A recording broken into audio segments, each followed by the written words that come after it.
Last week, we went to sectionals to hear The Time of Our Lives and Valerie, or I've had the time of my life and Valerie, and Finchel finally broke up, and that's what you missed on Gleeboot.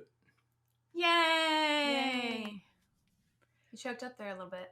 I did because I said, I was like, oh, we had The Time of Our Lives, but then I'm like, that's the same as the Green Day song Oh. that they play at every graduation. Oh, wow, Yeah. spoilers. Whoa. Spoilers for real life, in real life graduations. Oh boy. All right. Today, welcome back to Gleeboot. We'll be talking about a very Glee Christmas. A very Glee Christmas. Yeah. A very merry Glee holiday extravaganza La Christmas. I'm Cullen. Allyssa. I'm Hannah. And we have a special guest today. Let's welcome Jenni. Jenni! Hey. Hey, Hi, welcome I'm to Jenni. Gleeboot. Jenni is one of my best friends from college. Aw. Actually, the two guests we had yesterday, not yesterday, last week. Wow. We're in quarantine. Yeah, if Everything you're just listening to strings this together. and I you was don't very remember strange. quarantine. Yes, we were quite the quartet. Sarah, Jenni, Ellen, and I. It's true. We even lived together for a short time. We did. Oh, it wasn't that short. It was at least a year, right? Right? 2 2 years? Yeah. 2. Whoa. It was 2 Mhm. years. We had 2 different So- apartments. Yes. Yes. And then we also did all of our classes together. So Pretty much. it was Yeah. we spent all of our time together. Alyssa and I specifically, we were in the same animation track. So, yeah. Yep. Wow. BFFs. Mm-hmm. Yes. Across the nation. Yes. Because I'm in California and Jenni is not. I'm in I don't know if Indiana. you want to. Right. Yes. Okay. I was like, I'm not sure if you're comfortable with sharing your location. She is at but... this specific location. This Wait, I'm not what's gonna your give out my address? address, but I will say yes, I'm in Indiana. That's fine. Oh, Yeah, man. so today is our Christmas in July episode. Yay. Because this will be released in July and we'll be talking about Glee Christmas. We have sort of Christmassy drinks. I'm drinking a mix of whiskey and creme de coco and creme de mint, Ooh. which I'm calling a Christmas in July. Nice. Wow. Yeah, I'm creative. What are y'all drinking? Well, I am drinking a creamy, hot buttered rum. Oh. Fancy. It's supposedly a very classic Christmas beverage, even though I've never heard of it before. But I looked it up and I was like, okay, what's an easy recipe for me to make that would be kind of Christmassy? And let me tell you, folks, this tastes like Christmas. It's Wow. very, very good. What's it say? Specifically, kind of like Christmas cookies. Oh, dude, this Ooh. episode made me want Christmas cookies. I literally said that to my mom. I was like, I want Christmas cookies now. I mean, they start the Yeah, episode it like tastes- eating them, so it makes sense. Yeah. I am drinking. I didn't even think to make a holiday themed one. I'm so stupid. I'm having a Glee and tonic, Nice. which is Oh, a you gin don't and have to- tonic. I'm also going to say that even though this tastes delicious, is probably not the best thing to be drinking in July because it's hot. Oh. So I'm sweating terribly. Yeah, especially in California. Dang. Yeah, it's real warm. Hmm. Not my best, smartest At moment. least here it's like 40 degrees. It would make more sense if you were here. Yes. Yeah. I'm And- drinking a glass of red wine. Shout out to Oliver Winery here in Indiana. They make Oliver's good. The- So good. my favorite wines. Absolutely. They're soft red with lime. Fantastic stuff. Ooh. Mm-hmm. Nice. And now that we're all getting suitably buzzed, Jenni, I have a question for you. Absolutely. What is your Glee journey? What is your relationship with the show that is Glee?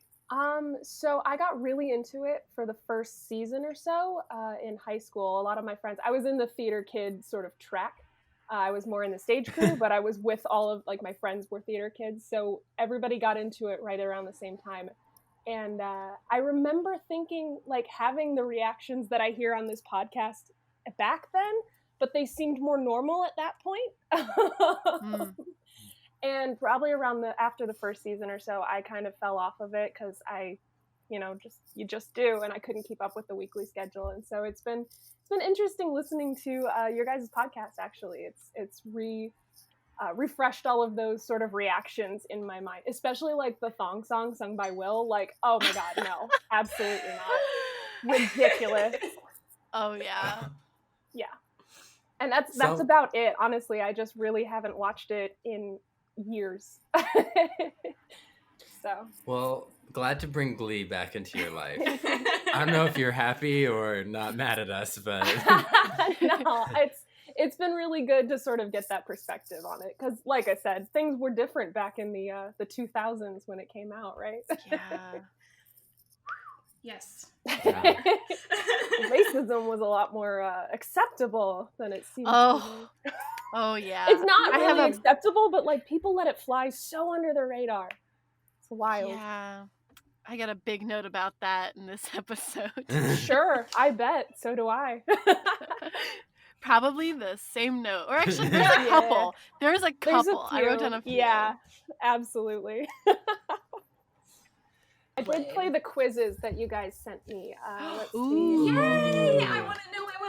My Glee character, which one am I? I got Mercedes, which I feel is a little off-brand, honestly, because it starts with "you're a diva" and I'm super not. I think, as far as I know. But the outspoken, headstrong, you can be very sensitive. You have big goals and dreams you're striving toward. Like, yeah, okay, I can get that kind of a thing, but I don't know that I'm a diva. I hope not. I don't know. And then apparently, I guess it depends on like what context you're using it in.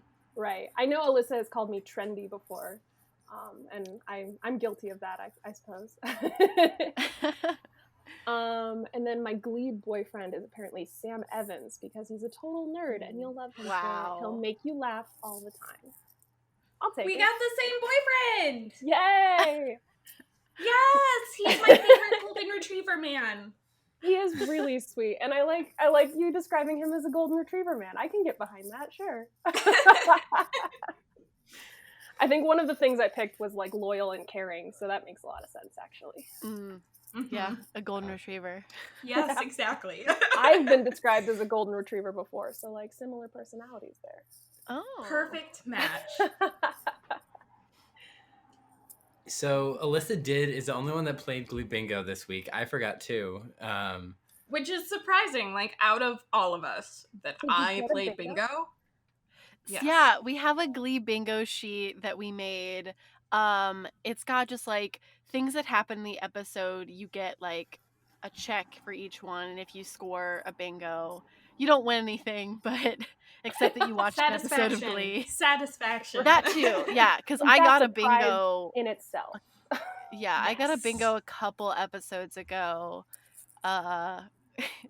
It was a rough episode because there was a lot of spaces that I marked. There's things like you cringe, and like someone's like Tina appears, Becky appears, Santana's really, really rude, stuff like that. So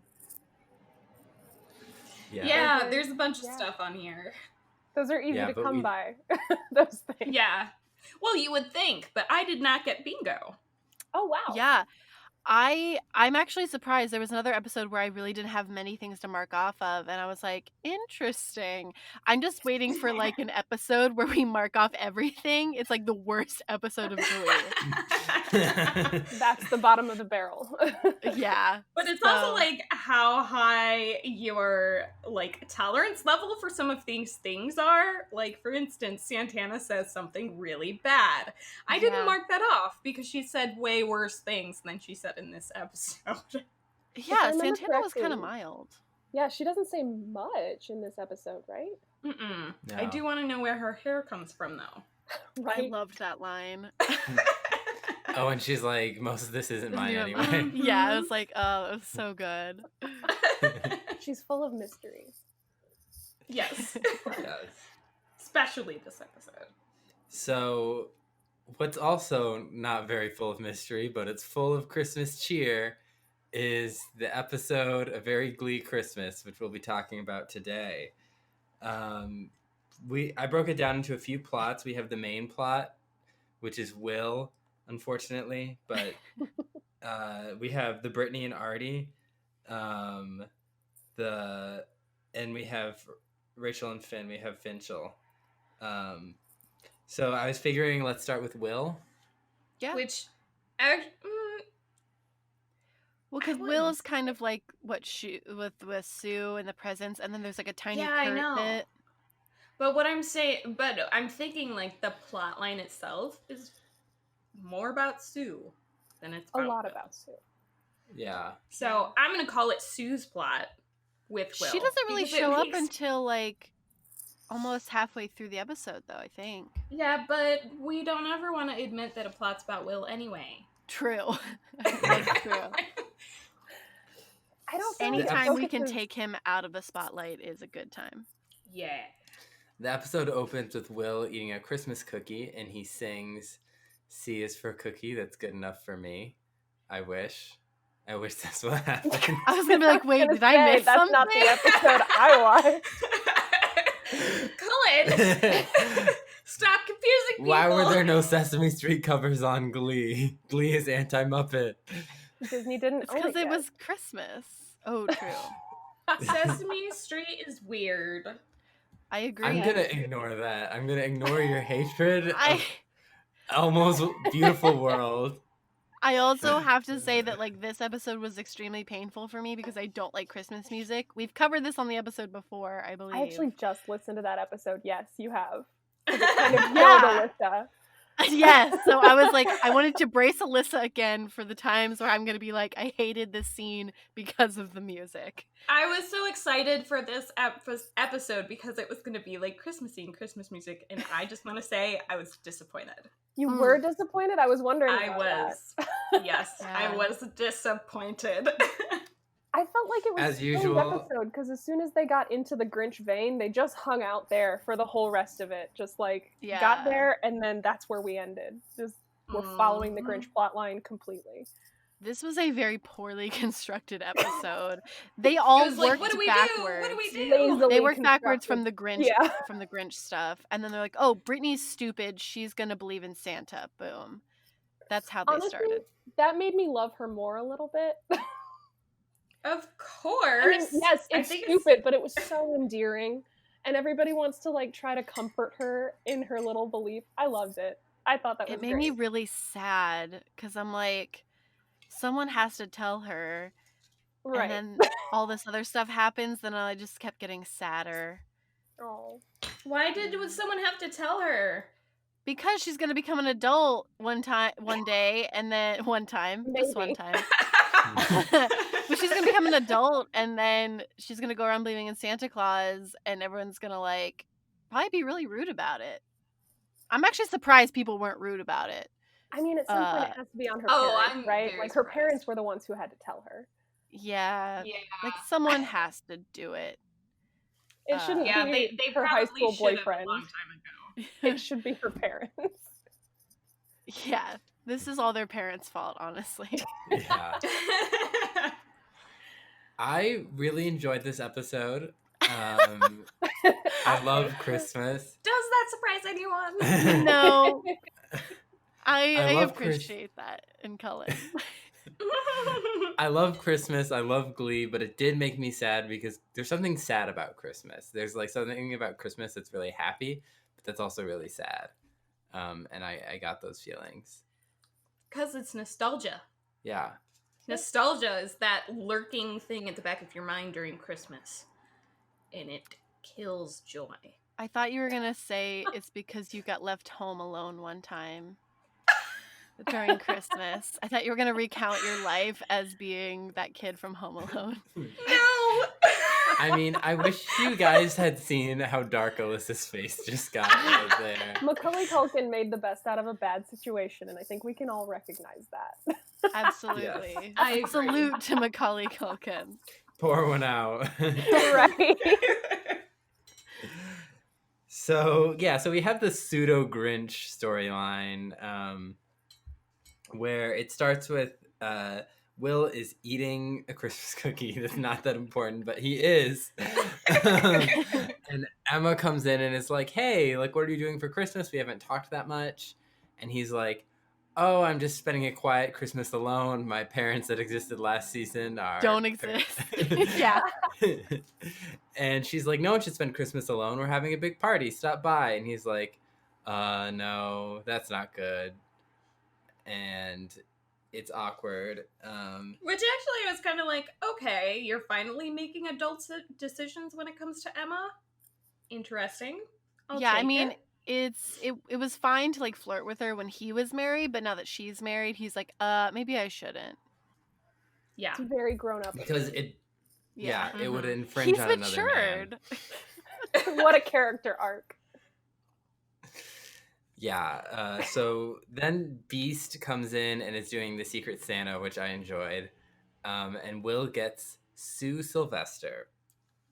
So he doesn't know what to do. And then it cuts to the Glee Club room, the choir room, and they're singing The Most Wonderful Day of the Year, which is Here on the Island of Misfit Toys. I fucking hate that song. So much. It took everything to not fast forward through that song. I'm not gonna lie, it's not my favorite song. Literally all it brings up is Rudolph, the red-nosed reindeer, and the Island of Misfit Toys. And I mean, the point of it was just to say, yes, we're the misfits, right? Like that was it. Yes. Oh yeah. Just to say, oh yeah, we are the outsiders. That's exactly what I wrote too. I was like, they wrote backwards from that point. They're like, we want to use this song because of this line. It was so awkward when they were doing like the dialogue in the song. Oh yeah. When Quinn did a gunful of jelly, and I was like, I want to die. Yeah. What I loved and about like a that doll was for that Sue right after we were looking for a gift for Sue. Like that was such a weird thing. Yeah. It was so weird. What I loved about it is Quinn was trying 110% to make it work, and I'm like, honey, it's not gonna work. Yeah, I appreciate stop. you trying. Speedy, my stop favorite was when she was like spinning a package, and you could see she wasn't sure if she was gonna catch it before she had to start singing her line. Oh my God. Watching her face was great. It was so good. Yeah, it was definitely an awkward Also, number. Why is Lauren Zeisey still here? Like, she was just a quote-unquote warm body for sectionals. Why is she still here? Well, I think they need her that in order to keep Glee competing alive. Like, don't they need a certain number of club members? Yeah, but Yeah. she could just be like, peace the fuck out, and they have to find someone else. Like, I just like thought it was weird that she even stayed because she was like, show choir is stupid. Which person I is don't that? know. She is the one who so last week she came on, right, just like randomly because of she has dark hair and glasses, and she asked Santa for Oh, Peppermint to love her. So I made a note about her because I feel like they made a trope out of her. Like, Oh, I don't know if anybody else. Yeah, Okay. Lauren Zeisey exists for tropes, and she will continue to exist for tropes. Absolutely, it feels like she was brought on as a quote-unquote like fat girl trope because she's eating or talking about food in every scene that she's in. Yep. And I kind of hate that. No, I really hate that. Taking a bold stance. Like, hot take. sucks. Yeah. Yeah, I she's made a definitely specific that. because she's like munching popcorn while everybody else is having a moment. Like, I you was didn't have so to do bothered that. by that. Yeah. She would not stop eating the popcorn. I'm like, why are you continuously eating it? Like, I just, ugh. Well, I'm gonna defend her and say that popcorn is the best snack in the world. No, but shade I'm on not popcorn. defending the writers for putting the popcorn in that scene. No shade on popcorn. I'm just saying she didn't have to be eating it. Yeah. Also, that was for decorations. Also, hot take, I don't like popcorn. I'm crushing Alyssa's spirit. I'm offended. This podcast is really creating some friction between you two. I don't think we can be friends anymore. This is the biggest controversy on this podcast. Popcorn, yes or no? Yes! I'm going to be the only one who says no. Like, everyone loves popcorn. Oh my anyway. Yeah, I mean, real quick, one more note on that song, though. Like, I feel like it was a weird choice for a group that already seems to have a lot of, like, internal conflict. Like, I know they're all sort of feeling dejected to begin with, but, like, they were all singing this song that actually, like, sounds really beautiful when they all sing it together, but, like, they are all butting heads right now, from what I could tell. Yeah. It seems like true. But they kind of play fast and loose with that kind of stuff in the show to begin with, I guess. So that's just the world we jump into. This song was, I don't think it offended me quite as much, because the nostalgia that I was talking about that comes in and squishes your joy, that's all I got from this song. Because when I heard the Glee Club sing it, all I could see was the movie. That's it. I wasn't paying attention to anything they were doing. All I could see was the movie. It was rough. It was Thank you for your moment of silence. Yeah. A moment of silence. We're mourning spirit. Yeah, we're mourning Alyssa's joy. Yeah. So that was a number that happened. And then Will comes in and it's like, "Where'd you get this tree?" And Finn's like, "Oh, someone was throwing it out and I like picked it up off the street." And they're like, "We found a bunch of busted decorations at the guy whose mom died." Or Santana's neighbor's mom died and she was a Christmas hoarder. No. She was killed off. Mom's neighbor was killed. Mother's... Yes. Neighbor's mom. She was murdered. Yep, and they left the house, quote unquote, wide open. Right. So she stole all the Christmas stuff. She was a holiday hoarder. Yeah, I have that written down too. Yeah. So, and Mercedes is like, "This tree is like a mascot for Glee Club. We've won sectionals twice and we're misfits." And I'm like, honestly, honey, you tied. But okay. Yeah. Chill out. Take a step back. And Will is like, "I'm not going to let you guys throw yourself a pity party." No, this one, okay, I thought this was so weird because he's like, "Guys, this is not what Christmas is about." And I was like, wait, what? They just found trash and put a Christmas tree up with trash.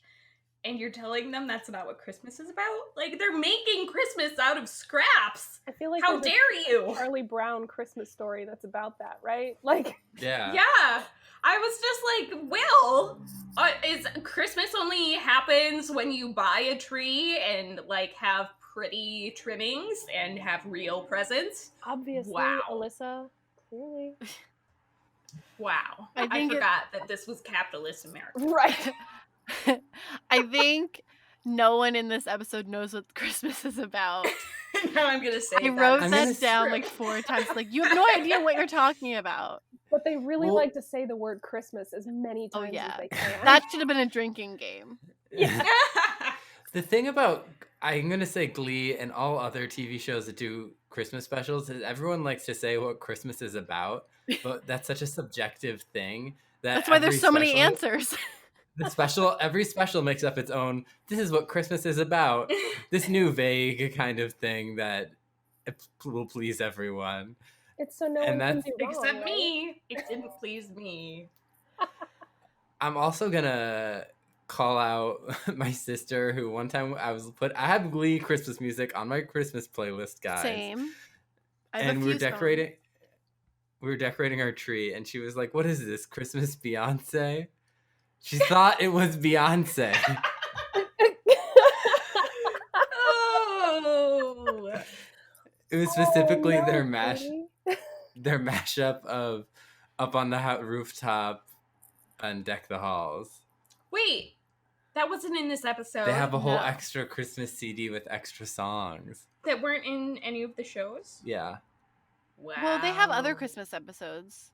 They have songs that were never on the shows, too. I mean, I remember back when I was, full on, like, watching Glee weekly and keeping up with all of the tracks. Like, I've had CDs of the Glee albums, and there's songs that are not on the TV show. Yeah.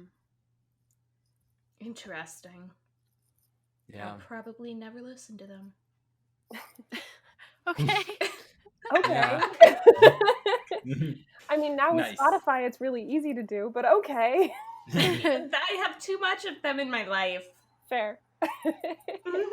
Glee. So Will suggests that they're going to support the local homeless children by caroling from door to door, and Tina says, classrooms with actual students in them. Yep. It's mortifying. I can't believe it. Well, I was at first thinking like, oh, cool, they're going to go caroling, and then realized that they were doing it in the school. And it was like, first of all, there is no way that high school students are going to give money to I was trying to remember if I carried cash on me as a high school student, like if that would even be a reasonable request. Yeah, I don't even think that I did. Yeah, so like sometimes we would bring like lunch money, right? And so like I'm watching this and my boyfriend's like, so they're gonna go and take money from children. I was like, yeah, they're gonna go take their lunch money. They're gonna try. And so they go caroling. They start singing "We Need a Little Christmas" to a classroom, and they're like, "Who goes caroling with the band?" Which was a great line. To be honest, I was wondering about that on the first song of like, who just brought in the band from the other room? Like, hey, do you guys have some spare time to just like play while we sing our song and decorate our tree?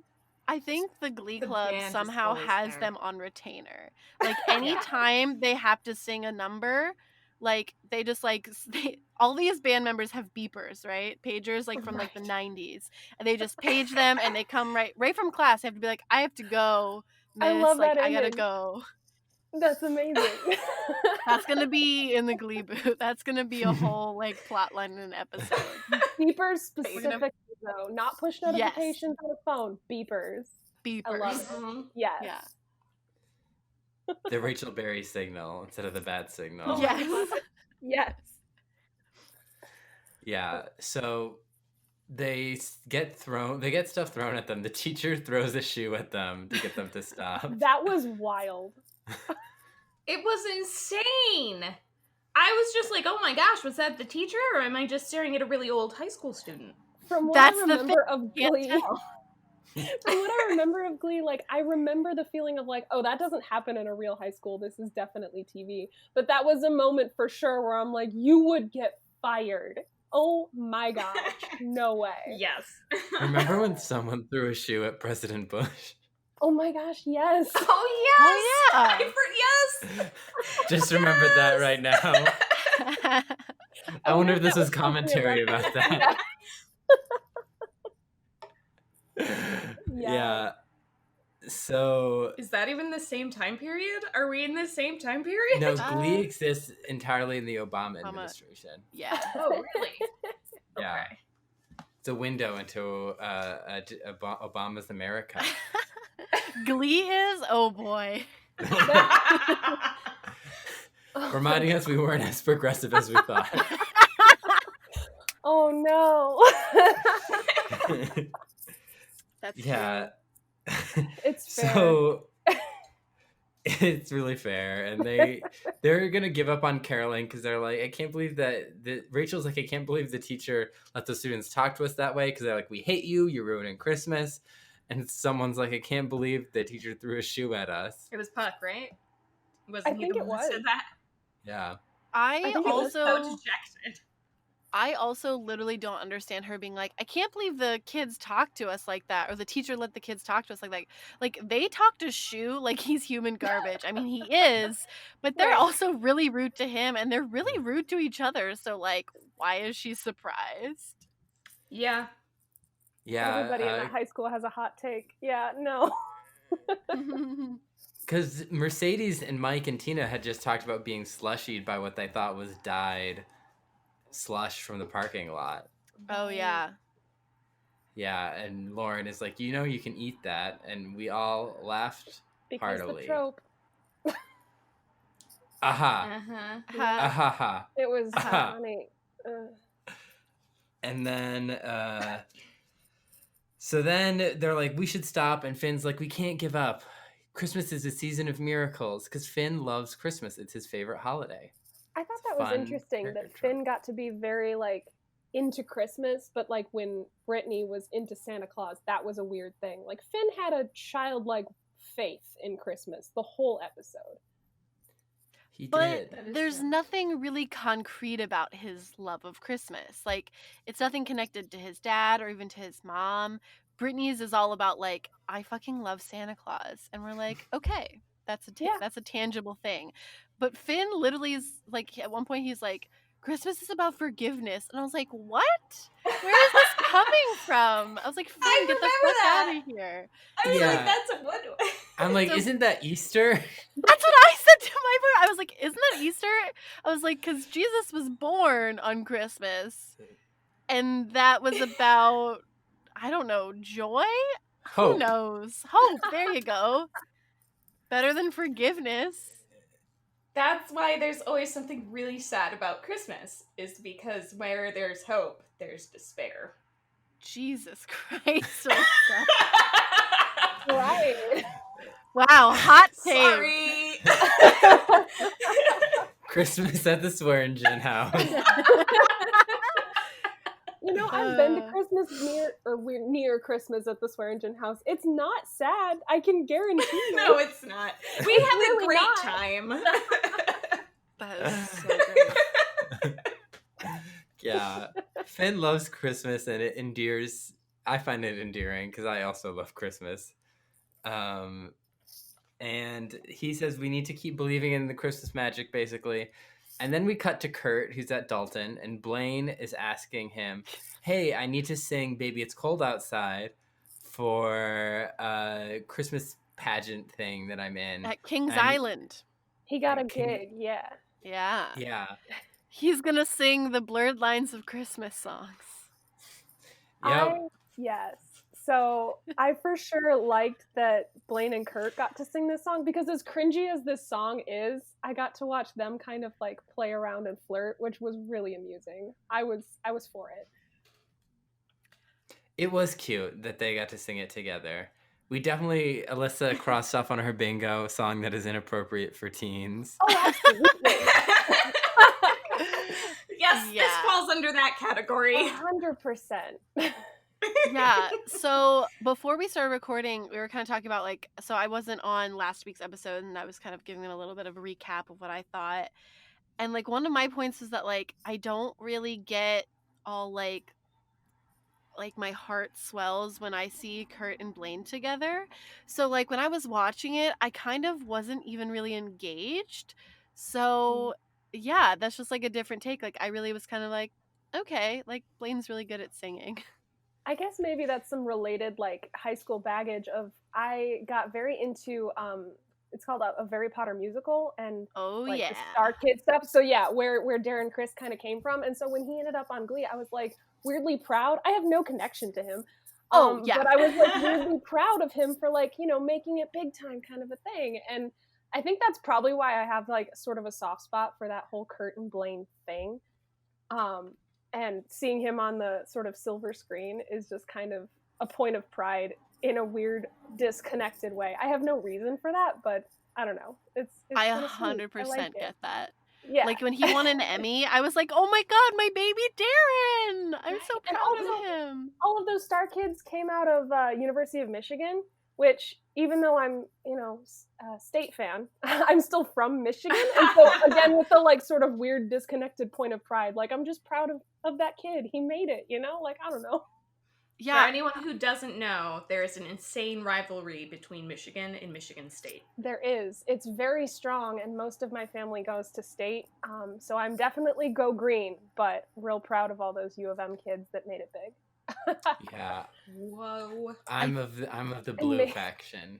Maybe this is all just weird jargon for non-Michiganders, but wow. Okay, so Ohio State fan Buckeye over here. I'm just gonna sit in my closet and cower. Please don't attack me. Go away. For everyone who doesn't know, there's even a more insane rivalry between Ohio and right. Yes. There's some Midwest. There's some battles over here. Yeah. But anyway, so, like, the Blaine Kurt stuff, I honestly think, like, I was really excited to see it when we first got into season 2, but when we watched that first episode with them, I think I lost a lot of that sort of glamour that I had thought of their relationship in before. So now I'm trying to like regain that. So you are disillusioned. yeah, I really was. Like that episode fucked me up. I mean, like I said, I haven't actually watched too much of the actual series where Blaine is a part of it. I just remember being really excited that Darren Criss made it to Glee. Yeah. Like, I just thought that was cool. Yeah. I am proud of him. It's pretty neat. It's kind of a neat little success story. Yeah, he's on the latest Ryan Murphy show, Hollywood. Isn't he in like every Ryan Murphy show ever? Basically. Cool. Yeah, he appears in a lot of them. That's actually why my mom told me to watch Hollywood, because Darren Criss was in it. I also got her into a Harry Potter musical a really long time ago, so like she's also proud of Darren. So there's a scene in Hollywood. This is just a short tangent, but where someone's pregnant and the doctor's examining for like heartbeats, and there's like a pause, and I'm like, oh my gosh, is she faking a pregnancy? Is she tearing? And then a boulder comes in and crushes her. What is this show about? Oh my god. It's about everything. Oh, Lord. Yeah. But anyways, I saw that and I'm like, it's Will Schuester and Terry all over again. Yeah. So Will shows up after they sing "Baby It's Cold Outside" to check up on Kurt, which is weird. He just shows up at this private school unannounced. Yeah, very strange. Yes. Just to be like, you're good at Christmas shopping and I'm bad at Christmas shopping. No. I get sued? Kurt's good at shopping, is what he says. I made a note that was like a weird tidbit to like intentionally show a callback to where he's bad at giving gifts. Like that's such a weird character trait to bring up in the middle of nowhere. Yeah. But I mean, he could have said like, yeah, I'm bad at giving gifts. I'm like, yeah, we know you're garbage. Like we would have bought that. You didn't even have to give us a flashback. We know you're garbage. It's okay. Yeah. Well, okay, my question is, why does he care about giving a gift to Sue? If he knows he's bad at giving gifts. Great question. And he doesn't like Sue. Just get anything. They just needed a tenuous reason to tie Kurt into it. Yeah. Okay. Yeah, no, that's valid. Yeah. I mean, it's not valid they did that. It's valid that that's the reason you're bringing up. Right. Yeah, no, it's just like really poorly drawn in. Like this whole episode is poorly drawn in. I bet they probably felt like, oh, we can't do "Baby It's Cold Outside" with like Rachel and Finn because she's already gonna cross a lot of boundaries in this episode. So let's have Kurt do it with Blaine. We can like remind people that they're together, that things are happening there. How do we connect them? Oh, Shu can show up out of the fucking blue. Yeah. Did we miss Merry Christmas, Darling? No, we're going to get to Rachel and Finn later. Okay. Cool. Yeah, don't worry. we come over this episode. Oh, yeah. Cool, good. Just want to make sure. Yeah, so Kurt helps Shu get Sue a fur-lined tracksuit. Mm-hmm. I was just getting so caught up between Sue and Shu. And why do they do this to me? And then everyone finds out that they had Sue as a Secret Santa, and she rigged Secret Santa by taking a bunch of science textbooks to go get an exorcism, and then Beast was confused, and one of the cheerleaders switched out the jar of protein powder with the jar that just had Sue's name on all the slips. Yeah, she created a diversion using Becky and science textbooks. That part actually made me laugh. Like, I actually laughed pretty hard. I laughed, actually. Yeah. I love that the connection is Sue's like, you think she's the only one who drinks protein powder by the gallon? And I'm like, ugh. Yeah, it's pretty funny. And so then everyone has Sue, and they're like, we're going to take our gifts back. And then Sue is like, I have a legal right to these gifts, and you will call my lawyer. I'll call my lawyer if you try and take them from me. And then Will's like, you know what, Sue? You're a Grinch. Ooh, good one. Yeah. And then they take her, gives the gifts back anyway because they looked into the legality, and because she misrepresented herself, they can take the gifts back, and they're going to donate them to the homeless children. Okay, I'm confused. Yeah. First of all, why would a homeless child want a blender? Great question. Second of all, if you don't give her the gift, then she doesn't have it, right? So you can, like, wrap a gift and take it into her, but decide you don't want to give it to her, and she doesn't have any legal right to it anyway. I was wondering about the legality of all this, but I know you're not supposed to think about it. I want to know. Yeah, I know, but I want to know. But that's not, like, an actual real thing, right? I'm pretty sure it's not. Yeah, it sounded all fake to me. Like, because can we just agree that was super weak? Yeah. Yeah. Yes. No arguments here. Yeah. I've honestly thought, like, that whole thing with Sue being like, we're going to call Gloria Allred and all this stuff. And I'm like, why? Like, none of this even makes sense. Like, it's honestly just kind of felt like a waste of time to, like, push her to the fact that she was going to become the Grinch. Like, that's literally what they were writing toward, and it was just super annoying. Yeah. It was really annoying. And we learned some interesting things about her. Like, Shu actually asks her, were you one of those children that didn't get gifts at Christmas? And then we learned that she in fact was, or at least she says she was. And I was like, oh, this is going to be an interesting story for us to learn about Sue. No, that's the last time we hear about that. Yeah. Lame. In very, like, Christmas special fashion, though, they really didn't move the plot of the series forward. They just kind of took a break to celebrate Christmas, you know? Like, yeah. Overall, they didn't really push anything too far forward. No. They sold a lot of iTunes singles and CDs, though. Yeah, they did. This was a vehicle for the iTunes money. Yes. So Sue, as we've been hinting at, goes full Grinch. She paints herself green for no particular reason. She has Becky dress up as a reindeer dog for no particular reason. And they go in and they ravage the Glee Club's Christmas decorations. They take everything. They take all the presents. Which is vandalism. Brittany... Like, she's literally committing a crime on public school property. Like, she could get, like, fired for that. Oh, absolutely. Yep. I did make a note that, like, that would have been really fun. Like, being Jane Lynch to perform that series of, like, that montage. That would have been really fun. I love that, like, Becky was carting her around. That made me laugh. Well, this whole thing exists because the cast was probably having fun doing it. Fair. Yeah. That's why they had her do it. Like, oh, Jane Lynch is the Grinch. It'll be fun. Okay, who cares about the logic? Right. Who cares about story? But it's literally, like, shot for shot. It is. The Grinch movie. Yeah. They put her on her stomach around the Christmas tree. Like, it is shot for shot. Absolutely. Yes. And they have Brittany come in as Cindy Lou Who. She got them a dollhouse, so at least their dolls won't be homeless. Oh my gosh, that made me laugh. That was terrible. Brittany's a great Cindy Lou. She even had the hair, like the hairstyle of Cindy Lou. Yes. That was good. Yeah. Yeah, and she's like, oh, I'm just taking it to my workshop to fix it. And then, so Brittany leaves, they have all the presents, and they've ruined the room, and the next day, the kids come in, and they're like, oh no, look what happened to our room, it's trashed. Rachel blames the football players, Sue blames Schuster. William Schuster blames Sue Sylvester for it.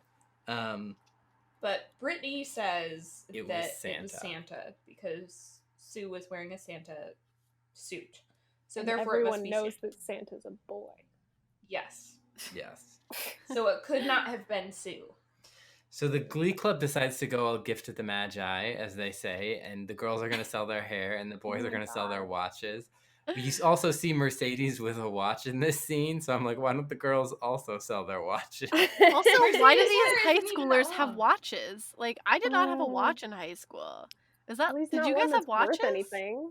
No. Yeah, that's like, cheap JCPenney electric watch. Like, exactly. No. But not like one that's like, yeah, like this could be a family heirloom. like it wouldn't be worth more than like $15. Absolutely. I was so confused. Absolutely no street value of this watch. No. Yeah. Maybe they were only expecting $15 a pop.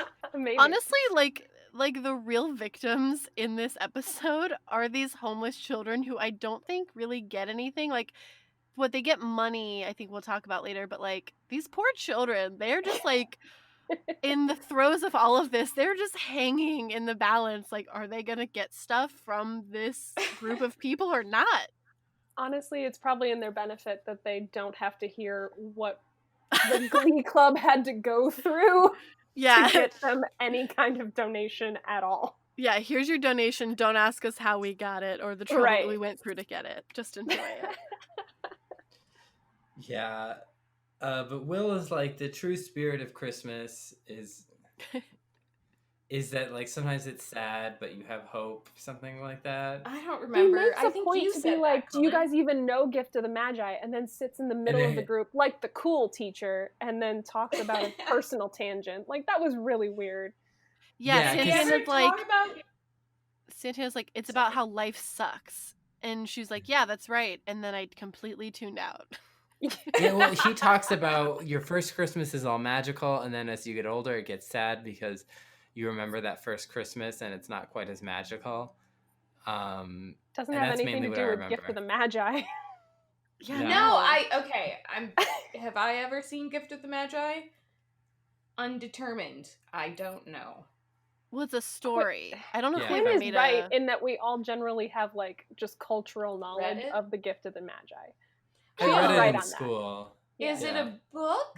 It's a short story. It's a short story, Oh. I don't think I read it in school. But I know, like, the classic Catholic version. Like the Three Kings? Yes. That's a different story. That's totally different. Yeah. Shoes. Is it not? Are the Magi not the same as the Kings? They're the same. The Gift of the Magi is different than The Gift of the Magi is a modern short story. Yeah. Okay, but what is it? Someone tell me the story. Hold on, it's about the woman cuts her hair to sell, to make money to buy the guy a watch chain, and the guy sells the watch to get the woman a nice hair clip, and so they give each other gifts for Christmas that then they can't really use because they were trying to give each other important gifts to like their most valuable item, which is her hair and his watch, and then they've sold the things that they care about most to give each other a gift. Oh, interesting. Yeah, totally different. Yeah. Why did they name it that? Well, because it's like a Christmassy name. The high schoolers just decided that they would cut their hair and give their watches because that's the basic gist of the story. I now understand the scene. Yeah.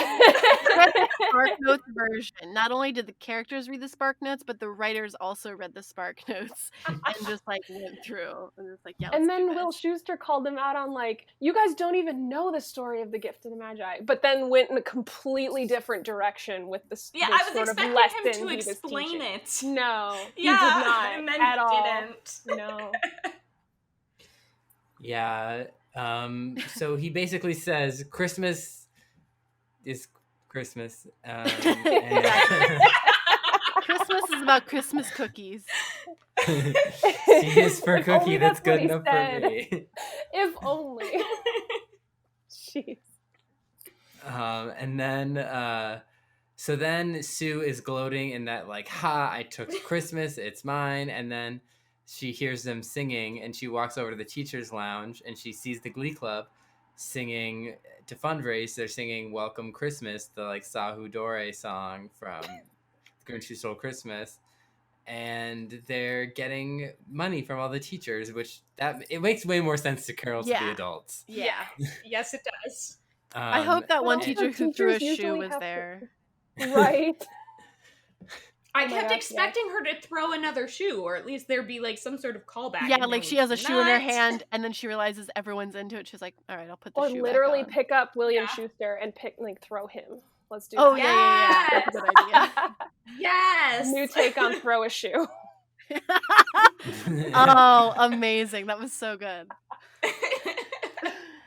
I don't think teachers would be who you'd want to ask for the extra money either, because usually, at least from what I've heard in Midwest teachers, I have an aunt who is a teacher over in Southeast Michigan, and they usually have to like put a lot of money out of their own pocket to fund their own school supplies. So like teachers are not who I would ask to start donating. I don't know.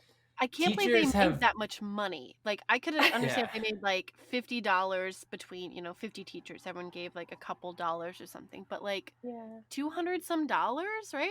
Right. Yeah. I mean, I guess that was a big room of teachers. To be fair, like that sort of cafe that they were performing in, I don't know, if all of those teachers gave 10 or 20 bucks, maybe you could get there. I could see it. But still seemed like a weird place to go next. I still think they should have gone out on the town.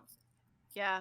Oh, yeah, definitely. Like, the only actual place to carol ever? Right. Yeah. They're good carolers. Go to the mall. Mm-hmm. Yeah, they bring a band with them. They're good. Yeah. They have a band on retainer. Did y'all ever go caroling in high school? Yeah. Well, I was in choir, so we did some, like, local caroling things. And then also when I was in church, we did some caroling. Yeah, I used to carol with friends from church, and then when I was in It's a Wonderful Life, we caroled at like the community center. I caroled. Now, this is a weird fact about me. I was in my elementary children's choir until I graduated high school. Oh. Yeah. Okay. Good. Very strange. Very strange, obviously, and I knew it at the time. But the choir director just kept asking me to come back, and I was like, oh, okay. Also, she was my best friend's mother. So there might be something. So wait, you were like a 16-year-old surrounded by like 8-year-olds? Yeah. Oh. It was real weird. Yeah. Oh my gosh, that's so uncomfortable. Yes. Oh my gosh. Can confirm Allyssa is a good singer, but like also that's a weird situation to put you in. It was very, very strange. But like I did it for my best friend and for my best friend's mother because my best friend and I were the same age, and she also still sang in the choir. So I was like, all right, I'll go. That's weird. Yes. And so we would carol at like local nursing homes. Yeah. And put on shows there. You know what would have been really cool? Speaking of like a home, they could have gone to the same home that Jenni, what's her name? June. Oh my god. Jean. Oh my god, I can't believe I forgot her name.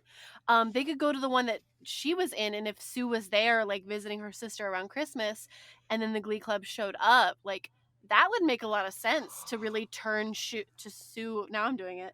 Turn Sue around. I want that scene in the Gleeboot so badly. Like that's that would such be a good really scene. good. Actual character scenes. What? Yeah, that would be really awesome. That would be actually great. Yeah. So they're singing, and Becky's like, "Christmas came anyway, Coach." And Sue does not deserve Becky. Honestly, though, she's so cute. Yeah, she does not. She's adorable.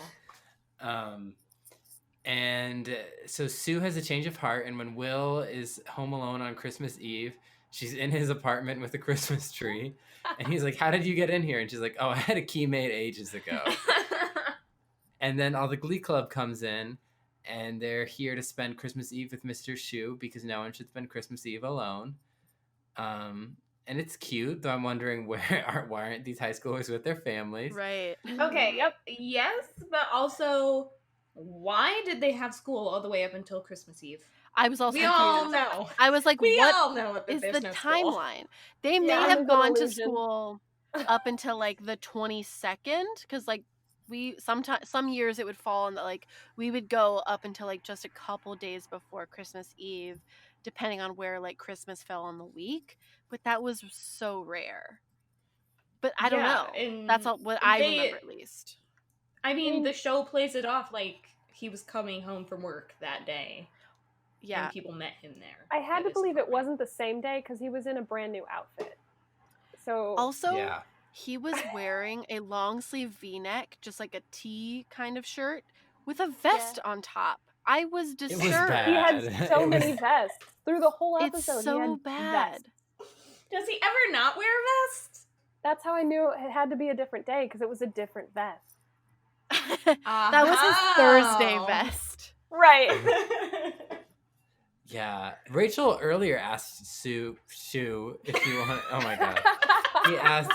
He asked Sue if he wanted to join her for Christmas because they like watch movies and eat Chinese takeout, and he said no. Which is also like, they have a history of her having a crush on him and him having to turn that down. And then also they have like this other sort of tense history from last episode where he had to like yell at her for being a brat. And I'm like, what is their relationship? Like, stop hanging out with your students and stop having it so they think they can invite you to things. Like, just stop. Find your own friends, Brewster. Yeah, he has no friends and no family. Which is really sad for him, but that sounds like a him problem. Honestly, though. Maybe everyone's so sick of being around him. They're like, oh, you're so awful, and you talk about New Directions all the time.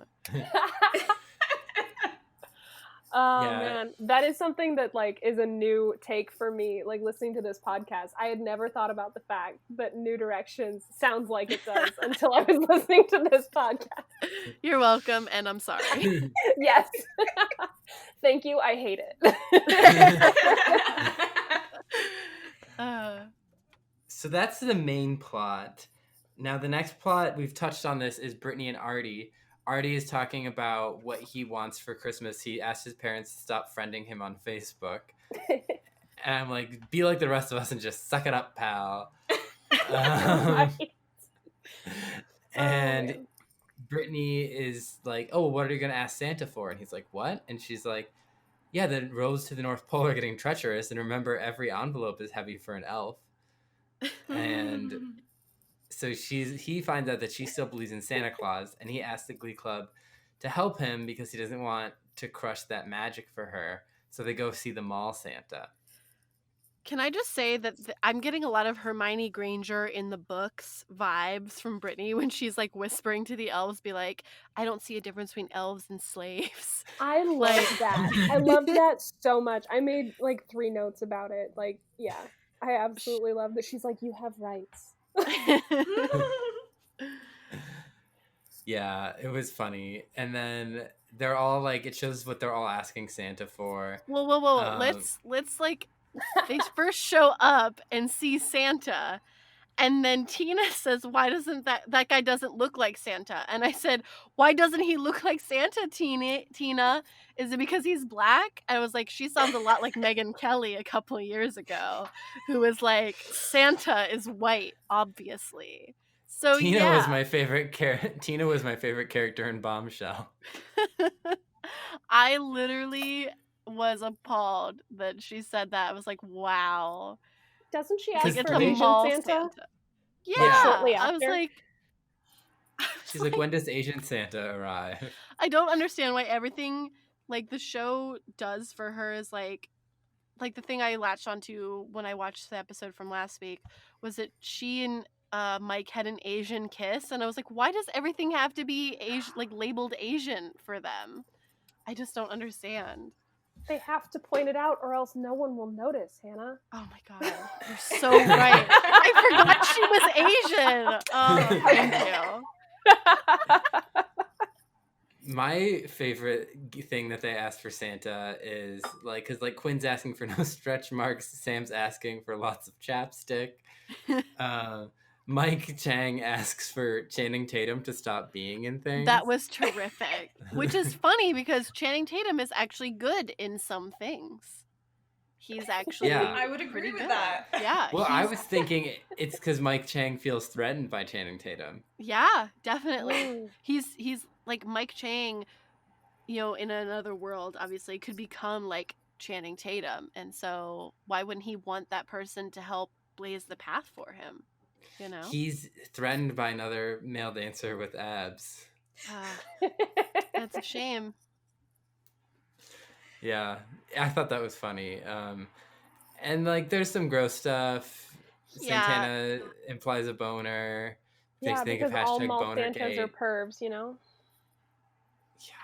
Yeah, and also Quinn We're getting was like, back on the tropey train here. Yeah, Quinn was like, their laps are always like oddly warm or something like that. And I'm like, of course they are. Like, they have like kids sitting on them all day. Like, and they're wearing like felt. yeah. Like they're wearing layers and they're probably in like a hot mall. Like, yeah, that was all around uncomfortable. I feel like and then that's it gets always, more like, a uncomfortable. sitcom trope. Yeah. The role of, 'Cause- what'd she even call them? Certs or something like that? Yeah, she's like, that better be a roll of certs in your pocket. That's what Santana says. Yeah. And Brittany says to Santa, "You've gotten really tan." And then he responds, "There's a hole in the ozone layer." I laughed really hard. I did. Like, oh my I was like, oh God. my god! That's Wow. a really clever mall Santa. He Yes. ready for that question, yeah. Yeah, he was. He was prepared for that question. Yeah, and she asks him that the one thing that she wants is for her boyfriend to be able to walk again. And he's like oddly silent, and Artie's gesturing no, and he's just like, yeah, sure. What an asshole though, too, though. Like, Yeah. the guy. He's like, I did not sign up for this. Granted, he doesn't want to be the one to tell her either. Nobody does. Her parents are the real problem in this episode, huh? Yeah, they're the real villains. Yeah. I'm gonna say yes. So the boys in the football and on the football team ask Beast. They're like, she says, there's just so much to unpack. Sorry. They ask Beast to be Santa for Brittany, and Beast is like, I thought we were cool after you sang that song to me. Which is hilarious because obviously singing songs gets rid of problems. And That's they're the like, world you have the we perfect. live in with Glee. Yes, Yeah. that's the Gleeverse. Yes. And they're like, you have the perfect Santa body type, and Beast is like, hey, watch it. Yeah, that was a bit. I mean, but they're like kids who have very little filter. Like, was it Sam that said that, right? Yeah. Yes. Yeah, he has very Yeah. little filter. So I'm like, okay, I get that. Or no, who was it? It was Puckerman. It was Puck. No, it was Sam. What did she say? Because she said something about, she said, watch it, Puckerman. I thought she just said, hey, watch it, or something like I don't know if she said a name to it. I can't remember who said that she had that body type either, honestly. I thought it was Sam. I'm pretty sure I thought it was Sam too. But yeah, I don't know. My brain is betraying me. I appreciate her saying, hey, watch it, because like there's so much that just goes under the radar in this show. Oh, yeah. I'm glad that she got to say, hey, watch it. Stand up for herself in a small little way. Bit. Somebody got to. So Coach Beast does ultimately agree to dress up as Santa and tell Brittany that, hey, I just came here early for a dry run, but I can't give you what you wanted. Santa, like, she's like, old Santa Claus doesn't have that much magic. And she tells the story of a girl who was a little husky who kept asking to be pretty, but then realized she was glad that Santa never granted her wish. Which I don't know how I feel about that story. Sad tangents again. It felt weird, like no doubt. Yeah. I understood she's dealing what with her own shit. Going for, but it just kind of felt like that's like a focus on like a physicality that's like aesthetic. Whereas, like, Artie's physicality that Brittany's trying to fix is something that's, like medical, like, is, like, some sort of handicap for him. And does it kind of compare the two? Like, changing how we are?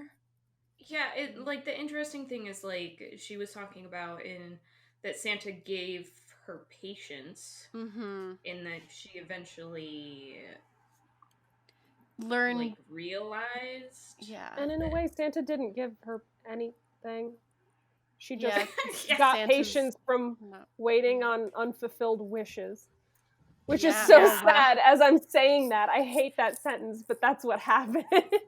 And then it's kind of like, then how does that compare to what's going on with her and Artie? That, like, it's not that, like, he's gonna learn to... Like, she can't... I thought that was a really weird thing for her to ask, too. And granted, when I first watched it earlier today, I hadn't listened to some of your guys' other episodes.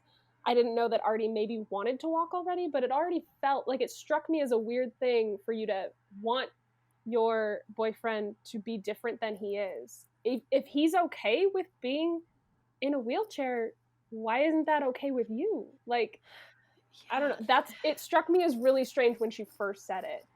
Because there's nothing wrong with him the way he is. Like, I wonder if Glee is a little ableist? Yeah. What? Probably. Glee problematic. You might be onto something there.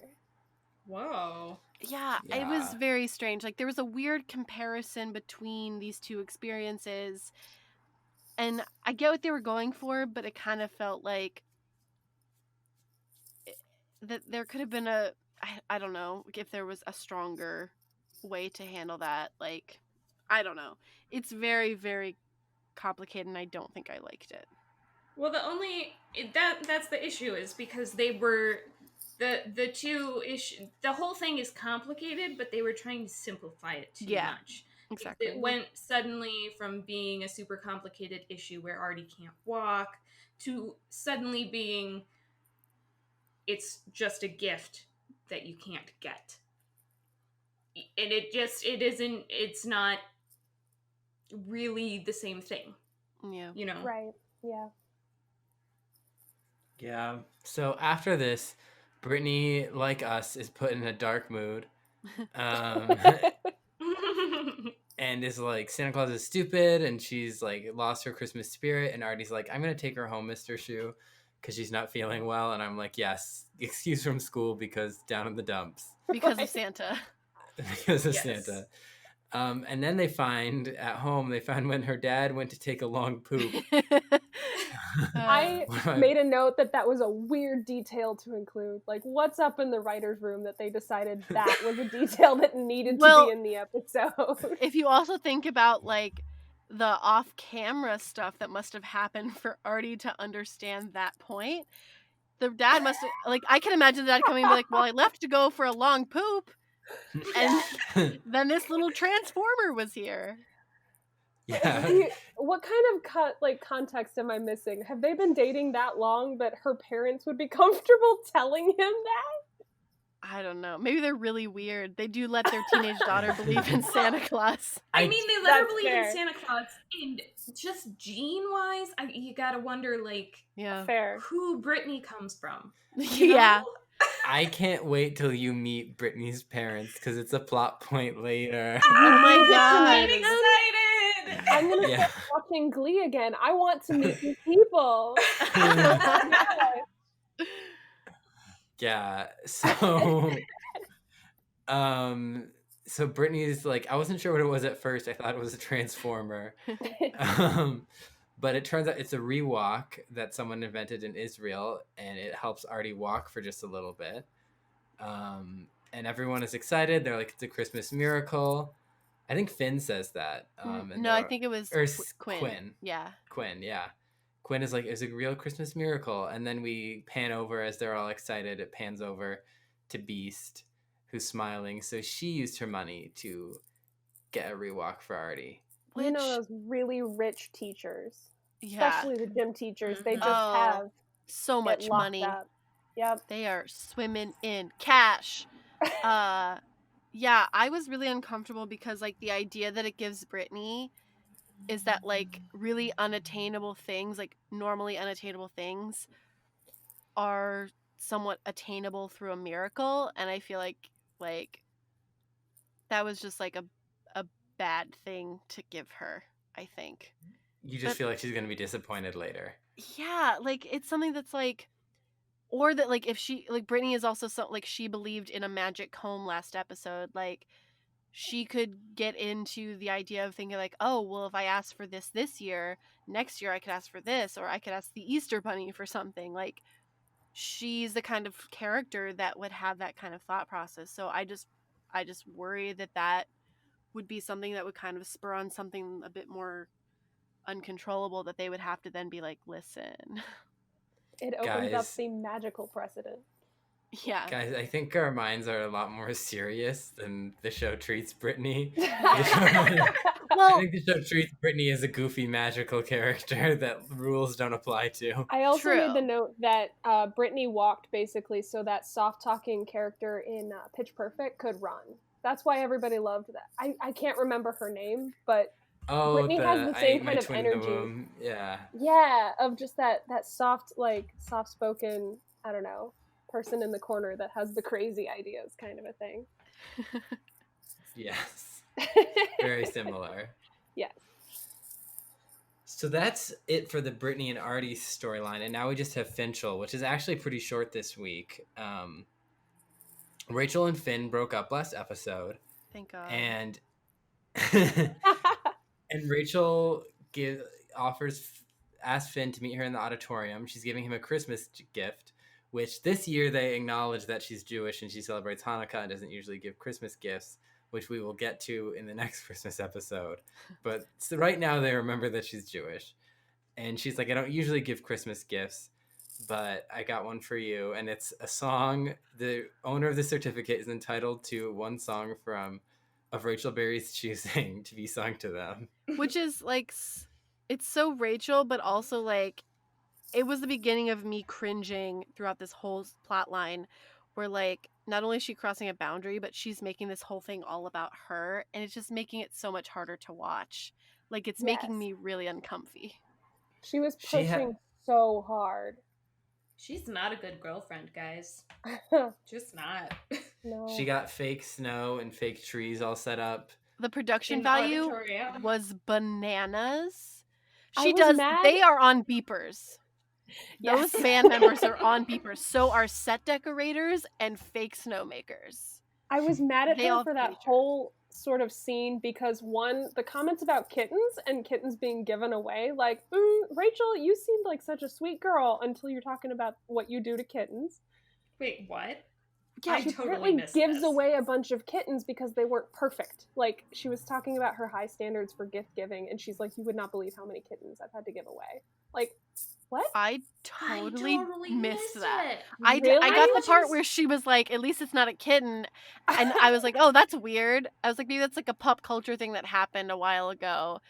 No, But she made a comment like 30 seconds before about how many kittens were like not quite right or something like that along those lines. oh no, she I calls remember kittens. the line, but I didn't know that they were kittens. I just got like half the line.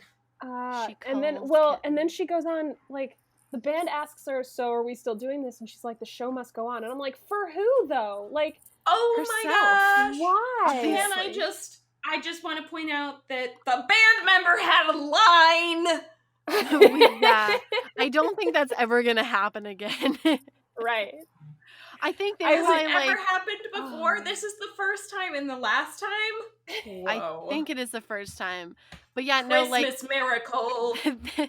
they needed someone to acknowledge the fact that like there was all this effort put in, and like Finn walking away, it's like, well, now what? Like they literally had to have someone say that, otherwise she would just be talking to herself. I was pissed too. Her excuse was like the AV club worked really hard on the snow. I'm like, so let them save it for when there's actually an audience. Why would Right. No. This is not just for you, you selfish little person. And Oh man, you know, that actually made me really mad. Yeah. This school is really, really poor apparently, and they have all of this money from the AV club that she can just take. Side note, that wouldn't be the AV club that would do that. AV means like, audio no. video. Theater. Like Yeah, that's not. Right? It would be like theater, like the it would set be the people. stage crew. It would be the Yeah. people I worked with in my high school. Yeah. No, I was not thrilled with that whole scene. Oh my god. Such a step one of Rachel being cringy. So she sings Merry Christmas, Darling. I don't think we ever said No. the song she sings. Never heard the song before. You've never heard this song before? No, I don't like haven't it either, either. so I'm never gonna listen Wait, to it ever what? again. Rock do you guys live under? I think What are you talking Glee. about? Have I you think- never worked in retail? I think Glee Actually, introduced me to no. this song. I've worked in retail, but I've never heard the song. This song is like everywhere. Who I've sings worked it? in restaurants, but I've never Where did worked you in retail. work? I've never heard this song.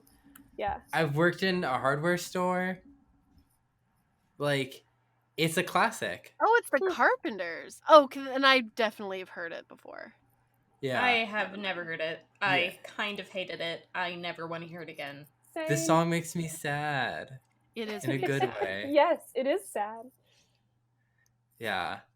Well, it is a Christmas classic. Glee didn't invent it.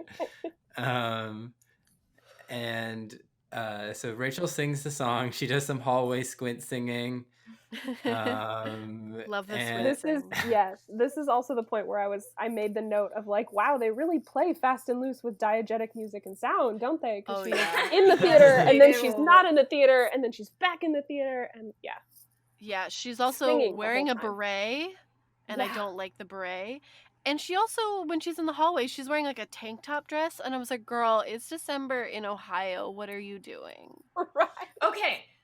My question is, why would production spend money on fake snow in an auditorium scene when we're set in Ohio and you could have it outside? Fair point. The music sounds better. Rachel gets a better sound if she has her lavalier mic in her theater, her whole setup. Another great The show must go on, Alyssa.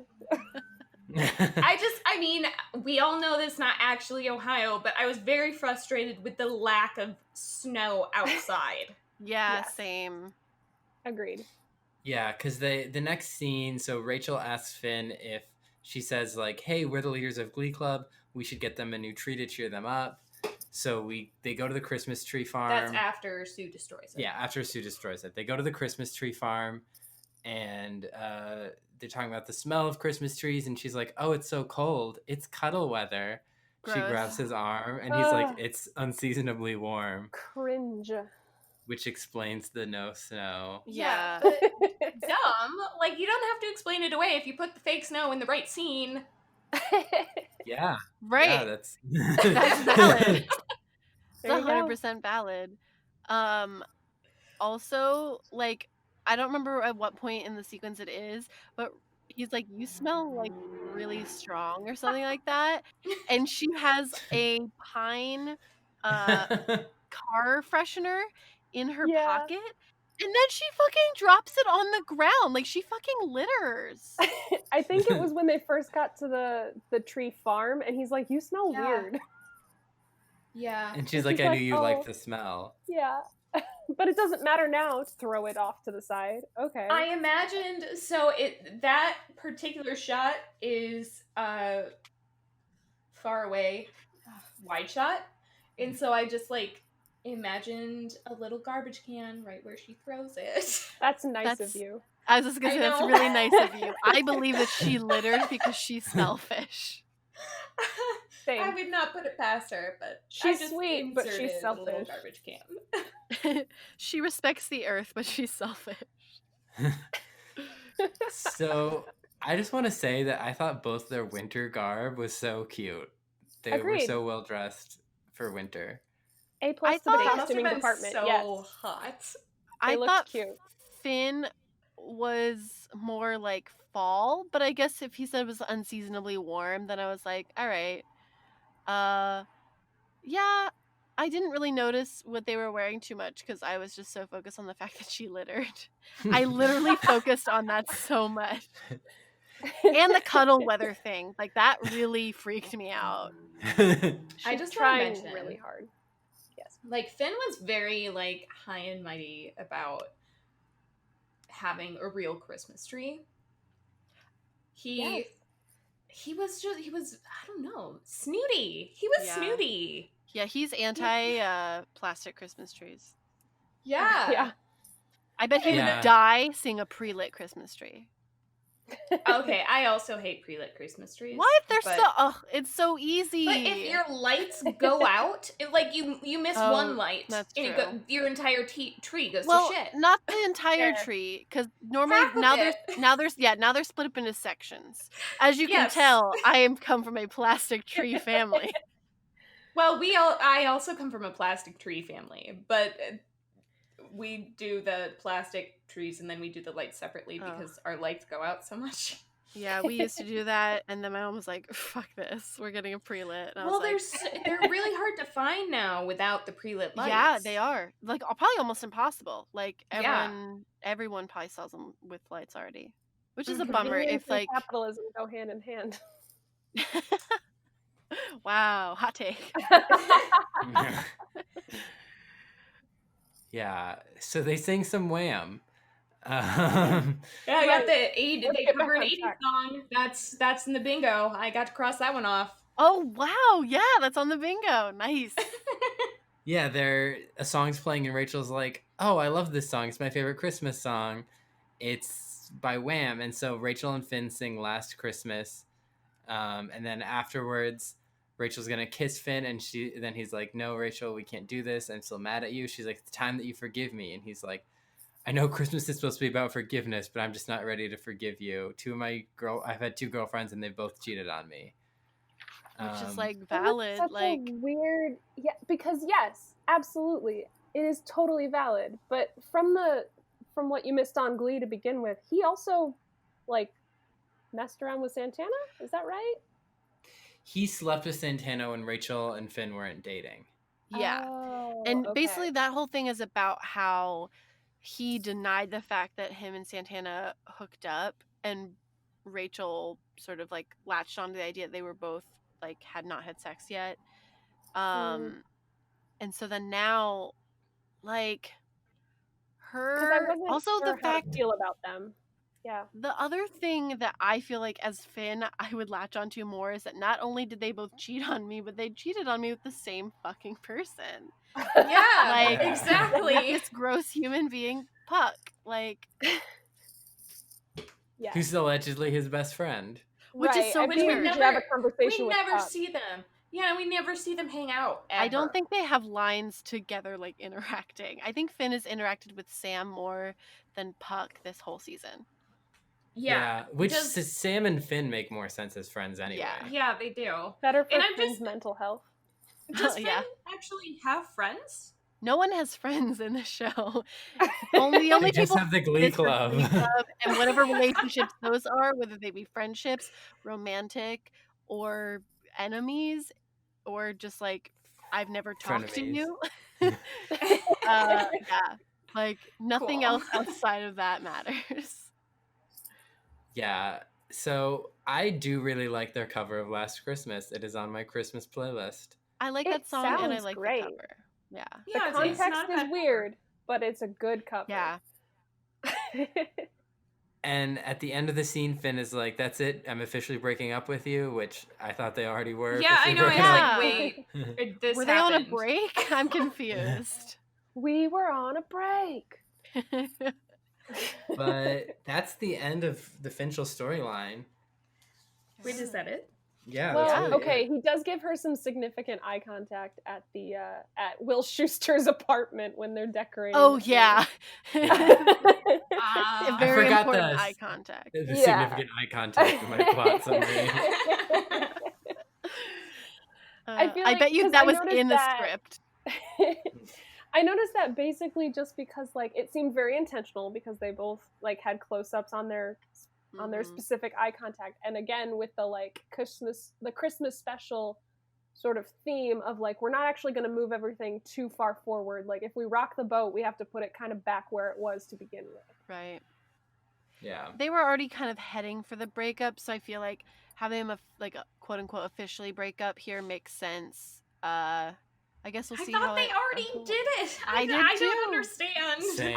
I think it was like we're just They're not. gonna like not be together kind I think it was like a break.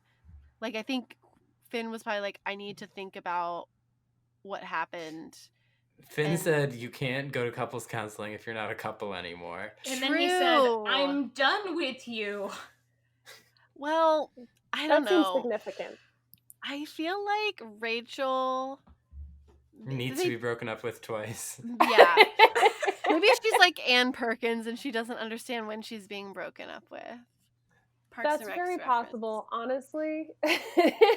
Yeah. She's really pretty, and I could see her having that problem. Yeah. So I think that, does anyone else have any comments about the general plot before we go into... Can I just say how unsatisfied I was that it was the Grinch story? Yeah. I didn't like, I was hoping for like a new interesting story about Christmas from the Glee Club's point of view, and then I got the Grinch. That was a problem on your end. You shouldn't have expected that much.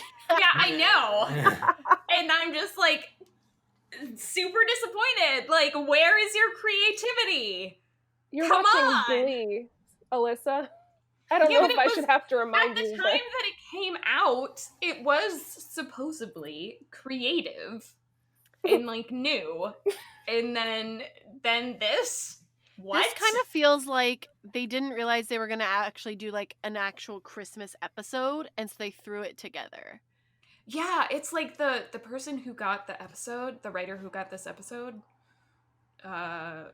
they phoned it in. He had a Christmas vacation that he needed to get to, and he just needed to put something together before Friday. Yeah, last minute. I think that makes it Tina time. Tina time. Awesome. Tina has officially 7 lines. Wow. Go Tina. Yeah. Mm-hmm. One of them was asking Tina for Asian so Santa. much. True. She's amazing. I do love Tina though. I love Tina, and I actually just listened to the episode where I think she had like 31 lines or something like that. And you guys were very excited about it, and I was like, yeah, go Tina. Fantastic. Yeah. She got 7 this episode. It's rough. It's hit and miss for our girl Tina. Yep. So you love Tina. So Jenny, who's your least favorite character this week? Of this episode, I kind of pinned it as Rachel, honestly, because she was really pushy, and I was uncomfy. Valid. Yeah. Cuddle weather. I second Rachel for the exact same reasons. Like, I literally just kept writing every time she and Finn like interacted. I was like, you're not respecting his boundaries, and this is gross. Agreed. Alyssa? I'm gonna also go with Rachel because of all of the reasons listed, and also I didn't like the song that she sang. I'm gonna go the first one where she's singing by herself in the snow. Her solo. I already blocked it out. I'm going with Sue because she was so boring. She just became the Grinch. Yeah. She didn't do anything. She had one line about, oh, we forgot this when she gave Sue a present and she gave him a razor. And she said to put us all out of our misery and just shave that Chia Pet off. A direct parallel to the Jim Carrey movie, when that's what I was seeing anyway, was when the mayor he shaves the middle of the guy's head or something like that.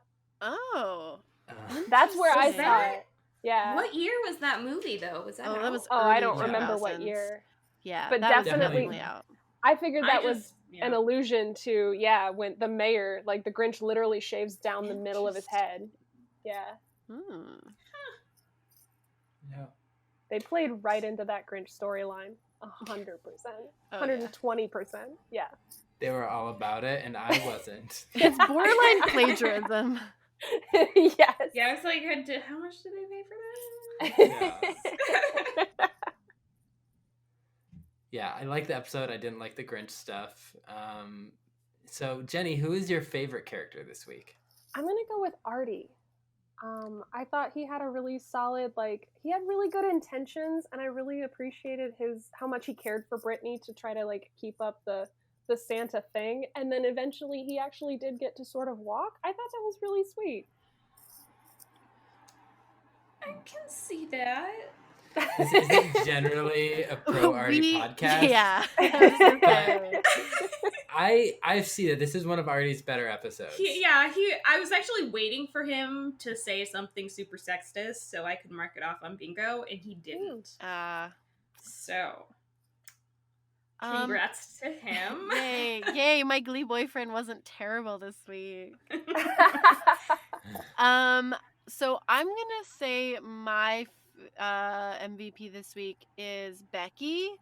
I love Becky, and she's just like so loyal to Sue, and even though like following orders isn't always great, especially even in Sue's company, I love that she was like, all right, I'm gonna wear this costume and I'll just like cart you around for the sake of this aesthetic. I appreciated Becky in this episode. She was some good levity, and then also like her sort of leading Sue into her sort of her turn in the episode, being like, oh my god, like it's like a miracle. I thought that was kind of cute, so I'm gonna give it to Becky. Nice. I feel like Becky's relationship with Sue is actually like the dog's relationship with the Grinch. Oh, absolutely. Like, that is it. In she Christmas spirit and the Grinch. Yes. Without. I'm gonna go actually with Coach Beast. Because she says some pretty funny things this episode. And I got to mark off Coach Beast says a weird saying, because she did say a weird saying to Brittany, and it was real weird, and I don't even remember what it was. Something about like tomorrow is just yesterday, if it's today. Yeah, it was something so bonkers. Very strange. Beast was actually my second pick. Yeah, she did a good job. And like she really, obviously, you can tell she doesn't want to dress up as Santa Claus, but she's gonna do it to help Brittany, and like. And she's taking on this mantle of being, like, the person who has to let her down. Yeah. You know, nobody else wants to do it, and she's gonna do it. Yeah. So many other people didn't want to do it. Yeah. Yeah. And like, that's really cool of her. Like, good job. Yeah, she definitely bore a lot of emotional weight, for sure. She did. Pour one out to Coach Beast. Pour one out. I was gonna go with Coach Beast, if no one else did, because I just wanted to make sure she got her due. Well, now you're not going to go with her because I went with her? Yeah. Wow. Yeah, I just wanted to make sure someone said Coach Beast. I can feel your loyalty to her. Yeah. As you neglect putting her So, if someone did go with Coach Beast, who were you going to pick? I was gonna go with Finn because he loves Christmas and he loves Christmas trees, and he kept being like, "Come on, guys, believe in Christmas miracles." He only likes real Christmas trees. Yeah. Teenagers have dumb opinions. You heard it here first, folks. Teenagers have dumb opinions. That's the through line of all of Glee. Yes, it is. Oh my god. Yeah. And so he was like a nice, positive Christmas spirit presence, and I love my boy. Yay, Finn. Yay. So wholesome. Absolutely. And he was not here for cuddle weather, but he did look great in his vest. I do appreciate that. He did not bend to all of Rachel's pressures. He stood firm, and I appreciate that. I respect him for that. Yeah. So those were our MVPs and LVPs. So Jenny, what was your least favorite song? I'm pretty sure it's going to be very obvious, but Merry Christmas, Darling, sung by Miss Rachel. Didn't like it. I was distracted by the fact that she took up the whole theater for no good reason the whole time. So, Allyssa, you want to go through the songs? Yes, because I don't remember them all. So we have Here on the Island of Misfit Toys. We have We Need a Little Christmas. That's when they're caroling, they get the shoe thrown at them. We need a little Christmas right this very minute. That song? Oh. Yeah. Does that count as a song? Because they didn't sing the whole thing? Sure. Yeah, I went on the Wikipedia and wrote them out so that I would make sure I had a list of them. Wait, it's on the album? So is it on the album the whole thing, or do they stop in the middle when the shoe gets thrown at them? The whole. Sure, of course, they have a separate track, Allyssa. Oh my god. Merry Christmas, Darling. Last Christmas. Mr. Grinch. and Welcome Christmas. Yeah. Ugh. Yeah. I am gonna go with Island of Misfit Toys. I don't like the song. And the context that Alyssa brought up that like is from like the Rudolph movie, right? Or one of those movies. Yeah. I don't like those movies. They freak me out. So that You don't like the stop motion animation? No, I don't like that style. Those movies haunted me as a kid, and I didn't realize the song was from that. So when you brought that up, it immediately made it worse for me. But I didn't like the song to begin with, and I thought their cover was very strange. And I skip it every time on the album because I hate it. Wow. Yeah. What was the elf's name again? Herbie the dentist. Yes, Ruby. Herbie. Herbie. Herbie is an icon. So many years. Yes. I used to so love those Herbie little and specials. Rudolph get stuck on the island, right? And that's when they sing the song. Because Rudolph and Herbie are also misfits. Yeah. We're a couple of misfits. It's a song that they sing. I love that little song, the Little Misfits song. That was great. Yeah. Alyssa, what was your least favorite song? This is going to be hard because I really don't like any of them. I am a person who loves Christmas music, but these are some poor choices. Very poor. At least half of them come from movies. Okay, after you tell us your least favorite, can you tell us what you would rather have seen or heard in the episode? I can tell you, I don't think it would ever happen, but... Okay. I'm gonna go with Welcome Christmas. I love their cover. I hate that song. Yeah, that's it's my least favorite song in the Grinch, first of all. And I hate it. I hate it. It's not a good one to carol to, yeah. No, like, the only reason that they used that song is because they were doing the whole Grinch storyline. That is it. Fair point. What? Yeah. And then there's, I guess, so I am the type of person who prefers, like, really classic Christmas songs, like really classic. Like Ave Maria, which that's not a Christmas song. It's not a Christmas song, but it sort of is. They always sing it. Played around Christmas. Yeah. Yes.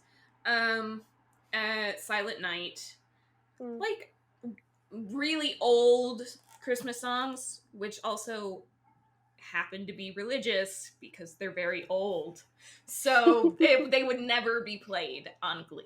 They do some religious songs later.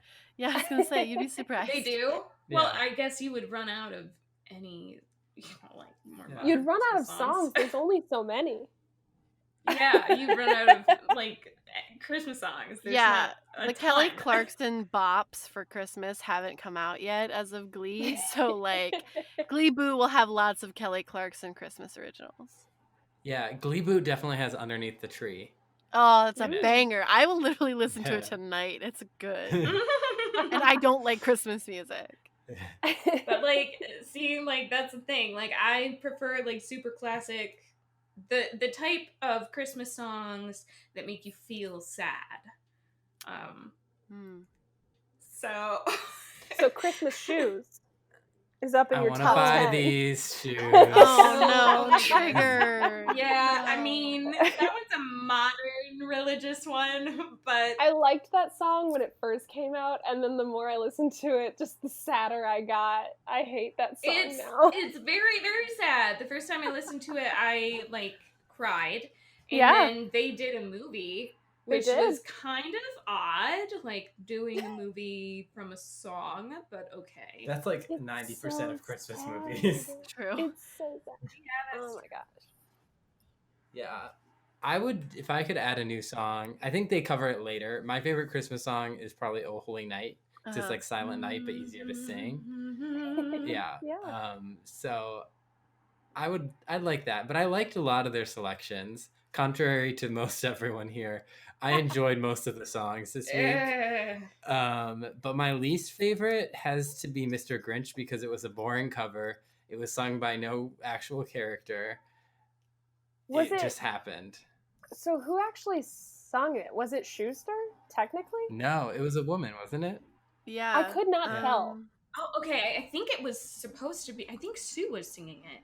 But that's not her voice. That's not? No, because I remember it because I know her Nicki Minaj cover that she does later. Wow. Narratively, that doesn't make a whole lot of sense, but what does Glee care about the narrative, I guess, right? Yeah, I have no idea who was singing then if it wasn't Sue. Yeah, so not a fan of that.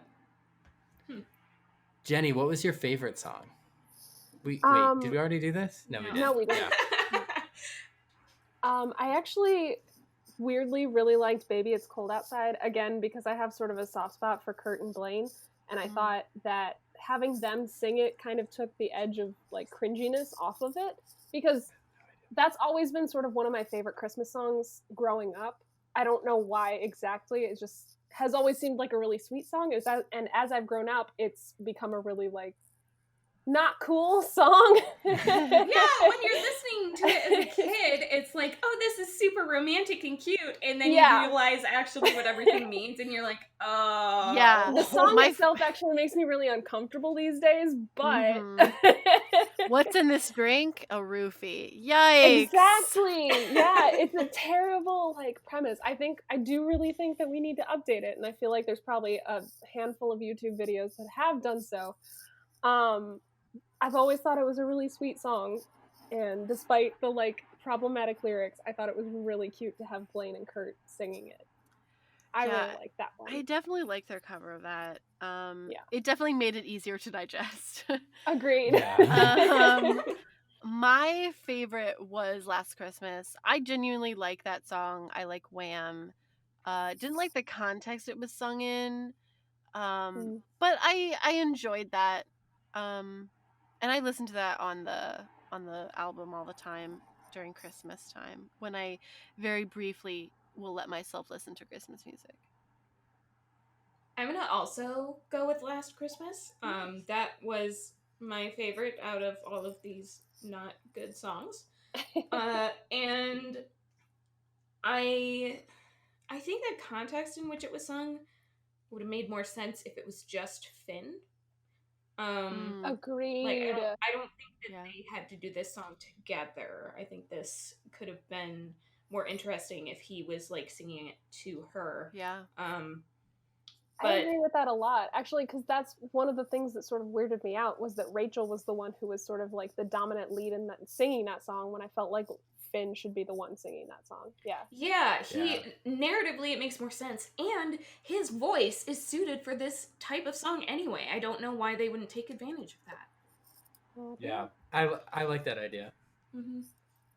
I also have Last Christmas as my favorite. Nice. It was really good. Yeah. I like it a lot. It's a bop. It's one of my favorite versions of Last Christmas. Yeah. So that was a very Glee Christmas. Yay! Christmas in July. Christmas in July. Jenny, thank you so much for being on. Absolutely. This was a blast. Yeah, I hope you had a good time. We certainly had fun having you. Don't speak for me. I had fun having you. Alyssa doesn't actually like me. This is a big lie, all of it. I had fun having you. There, see? I can speak for myself. To talk to you. Yeah, we were glad you had a good time. Thank you so much. Are there any social medias that you'd like to plug? Not in particular. I don't need to plug my personal social medias, but I don't know. Yeah, just keep following. You do good stuff now. Okay. I'll start fresh, clean take here. You can follow me at Jen_McKibben on Twitter, and I believe my Instagram handle is Kibbenses. And mostly I post to my Instagram story. I don't post very often, but I'm there. I'm out there. So. Do you post lettering still? Somewhat, yes. I haven't been as frequent at that since I got my new job. I started a new job in February, and I've been pretty busy since, so not quite as much. Well, thank you. You're welcome. But for anyone listening, Jenni is an amazing letterer. That is the term. Thank you. Sure. Is it? Yeah. Okay. I'm a motion graphics artist and letterer and designer. So yeah, my lettering can be found at Kibbens's or I think Jenni McKibben. My website is jennimckiben.com. Nice. With an I. Jenni, Jenni, McKibben.com. Nice. Follow Jenni and follow us. Yes. Yes, we are at Gleeboot Pod on Instagram and Twitter. And then we're also on Tumblr, gleebootpodcast.tumblr.com. You can follow me on YouTube at yaboy Ryan, YABOI Ryan, and on Instagram and TikTok at yaboy Ryan99. I have one thing. It's Instagram. It's a.m.swearingen, SWEARINGEN. That's it. Yeah. Yay. Yay. You guys have been really active on Instagram lately. It's been cool to see how much you guys have been posting and all the polls and stuff like that. Hannah is an amazing social media person. Thank you so much. Hannah! I have managed a social media, and it is hard, and I have a lot of respect for those that can do it. So, Thank you. I really appreciate that. It is tough work. It is God's work you're doing. So, thank you, Jesus, for that. Is it obvious that I don't like doing social media? I have a lot of respect for those who can do it frequently. So go you, please. Yeah, I mean, I also don't like it. So. All right. Well, thank you so much for being on. Everyone, tune in next week for more Glee content. Happy Christmas in July. Yay. Bye. Yay. Bye. Yay. Bye. Yay. Bye. Yay. Bye. Yay. Bye. Yay. Bye.